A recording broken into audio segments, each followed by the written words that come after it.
পুণ্যভূমি সিলেট। এই সিলেটের আমরা এখন হজরত শাহজালাল রহমতুল্লাহের মাজার শরীফে উপস্থিত হয়েছি। আমার সঙ্গে বাংলাদেশ ইসলামিক ফ্রন্টের বেশ কিছু কেন্দ্রীয় নেতৃবৃন্দ আছেন উপমহাদেশের বিশিষ্ট ক্যান্সার গবেষক অধ্যক্ষ ডাক্তার SM সারোয়ার সাহেব। আমরা আজকে জানি যে সিলেটে বাংলাদেশ ইসলামিক ফ্রন্টের সিলেট বিভাগীয় একটা সম্মেলন আছে এবং আমরা জানি হবিগঞ্জ 3 থেকে বিশিষ্ট ক্যান্সার গবেষক অধ্যক্ষ ডাক্তার SM সারোয়ার সাহেব নির্বাচন করবে।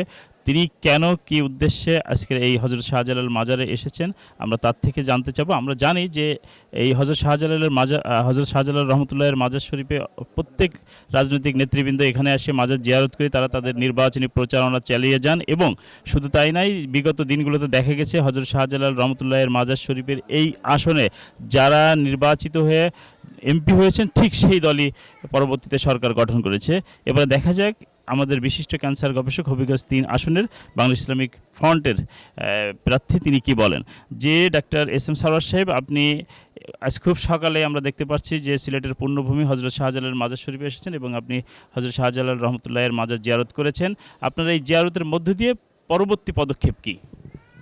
সম্মানিত দেশবাসী, আমি cancer specialist doctor SM Sarwar, Bangladesh ইসলামী যুব সেনার কেন্দ্রীয় সভাপতি। বিশেষ করে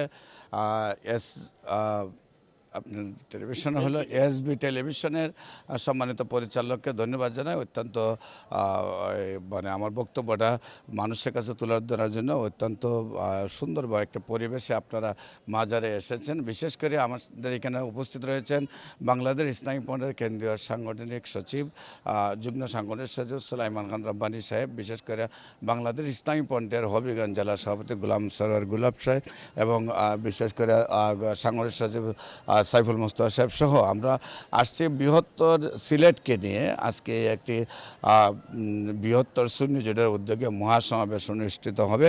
সেই মহাসমাবেশে উপস্থিত হওয়ার আগে আমরা মাজার জিয়ারতে আসছি। বিশেষ করে এই মহাসমাবেশটি হবে সামনের নির্বাচনকে কেন্দ্র করে আমাদের বৃহত্তর সিলেটের প্রার্থীদেরকে নিয়ে গণসংযোগের মূল সূচনা। এখানে বাংলাদেশ ইসলামী ফ্রন্টের কেন্দ্রীয় মাননীয় চেয়ারম্যান আল্লামা এম মহোদয় এবং মাননীয় মহাসচিব আল্লামা সোম আব্দুল সামাদ মহোদয় উপস্থিত থাকবেন এবং আমাদের সাথে জোটের অন্যান্য শরিক দলগুলো উপস্থিত থাকবেন। বিশেষ করে আমার পাশে রয়েছেন বাংলাদেশ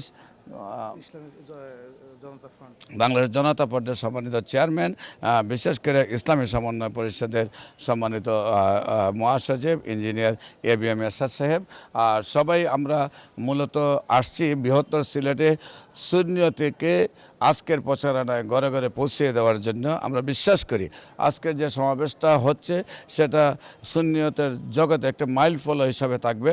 বিশেষ করে আমি কিছুই বলবো না, আমার যেহেতু এখানে সিনিয়র নেতৃত্ব বাংলাদেশ ইসলামী ফ্রন্টের সম্মানিত সাংগঠনিক সচিব রয়েছেন, ওনাকে আমরা কথা বলার সুযোগ দেব। সেই জন্য একটা কথা জানবার আছে। আমরা জানি যে নির্বাচনে যারা প্রতিদ্বন্দ্বিতা করেন সবসময় দেখি যে কেন্দ্রীয় নেতৃবৃন্দরা এই হযরত শাহজালাল রহমতুল্লাহের মাজার জিয়ারতের মধ্য দিয়ে তাদের পরিচালনা শুরু করেন।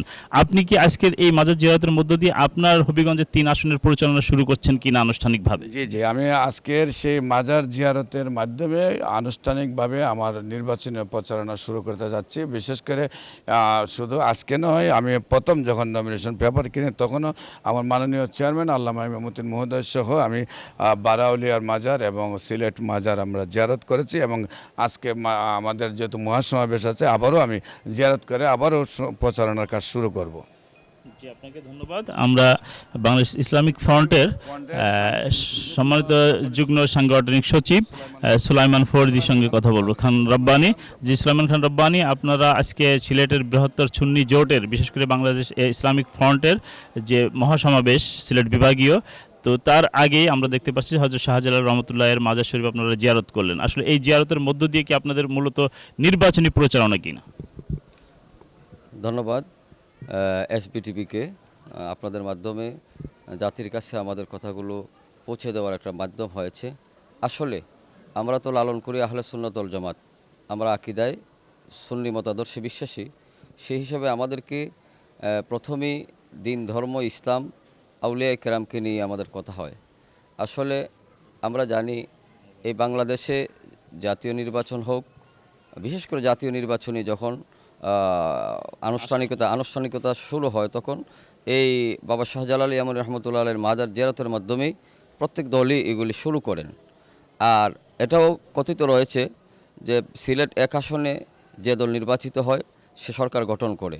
আমরাও আজকের যে ঐতিহ্যবাহী আলিয়া মাঠে আমাদের বাংলাদেশ ইসলামী ফ্রন্ট এবং শরিক দলের সমন্বয়ে বৃহত্তর সুন্নি জোটের যে বিশাল জনসভা রয়েছে, এই সমাবেশের মাধ্যমে আমাদের একটা 13 দফা রয়েছে। 13 দফার মধ্যে আমাদের একটা বিষয় রয়েছে যে আমাদের সিলেট জেলাকে আধ্যাত্মিক রাজধানী হিসাবে ঘোষণা করা সরকারিভাবে।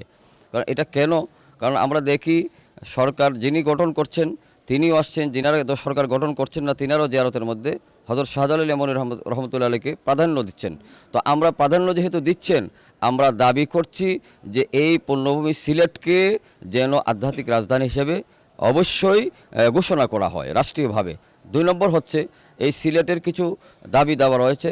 একটা হচ্ছে আমাদের 6 লাইন যে রোডটা ঢাকা এবং সিলেটের মধ্যে রয়েছে, এটা দীর্ঘ বৎসরের বৎসর আজকে আমরা যারা যাত্রী সাধারণ অত্যন্ত কষ্ট করে ঢাকা থেকে সিলেট অথবা সিলেট থেকে ঢাকা যাচ্ছেন, আমাদের জনসমাবেশের দাবি হচ্ছে অনতিবিলম্বে সরকার যেন যে সংস্থার কাছে দিয়েছেন যে এই 6 লাইনটা অতি বিলম্বে যেন শেষ করেন, এই দাবিটা হচ্ছে আমাদের। 2 হচ্ছে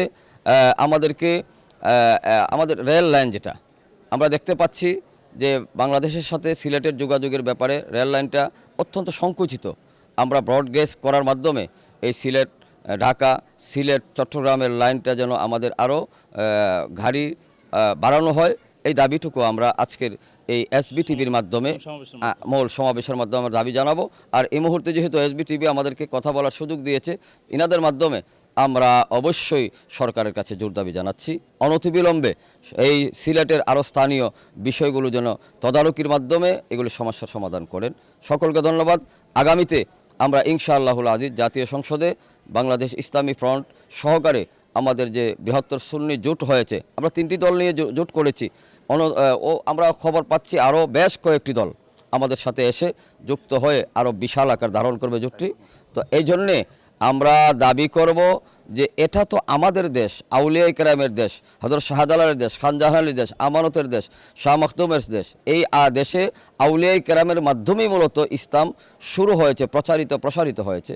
সেই হিসাবে আমাদের দাবি হলো আউলিয়া ইকরাম অনুসৃত মুহাম্মদ সাল্লাল্লাহু আলাইহি ওয়াসাল্লামের আদর্শের আলোকে আমরা যেন এই জাতীয় সংসদে আমরা গিয়ে আমরা রাষ্ট্র পরিচালনা করতে পারি। সকলকে ধন্যবাদ। আপনাকে অসংখ্য ধন্যবাদ। আমরা এখন আরেকটু কথা বলবো বাংলাদেশ ইসলামিক ফ্রন্টের সাংগঠনিক সচিব সাধারণ সম্পাদক সাইফুল মুস্তাফার সঙ্গে। জি, আপনি কি বলতে চান আজকের এই? জি, আলহামদুলিল্লাহ, সালাতু ওয়াসসালামু আলাইকা রাসূলুল্লাহ। সম্মানিত আজকের এই এসবিটিভির সম্পাদক সাহেব, আমাদের আজকের এই মহাসমাবেশের ব্যাপারে হয়তো আপনাদের সাক্ষাৎকার নিচ্ছে। আমি বলতে চাচ্ছি যে আমাদের আহলে সুন্নাত ওয়াল জামাতের বৃহত্তর একটি সুন্নি জোট, আহলে সুন্নাত বৃহত্তর সুন্নি জোটের মাধ্যমে আমরা আহলে সুন্নাত ওয়াল জামাতের আদর্শে সমাজ বিনির্মাণে আমরা দীর্ঘদিন যাবৎ কাজ করে আসছি।